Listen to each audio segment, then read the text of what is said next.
des bœufs nagu Mame Ndour aca nak lena Mame Ndour oxoy eke ref naak le Mame Ndour a jangna meke no ñom ne toubacouta waaw partage des bœufs waaw naak ke jege na mbaax feena de Njaro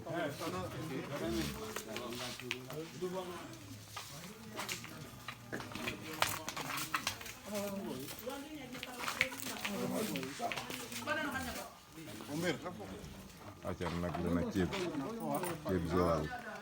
ndeysaan gaano naak ke wax dëgg jege sik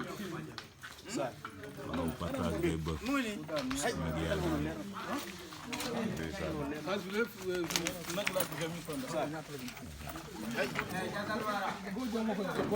bii nagu qualité bi bii mooy nagu babou soudiane gis nga moo ngi noonu nagu babou soudiane baa ngi noonu ndeysaan nag bi amul num rafetee macha allah na de gis nga bi mooy nagu poids léger bi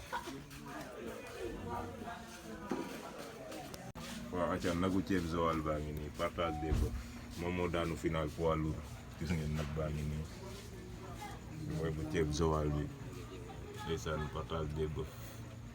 nag yaa ngi nii nag yi nice nañ trop macha allah yàlla na jig seeni borom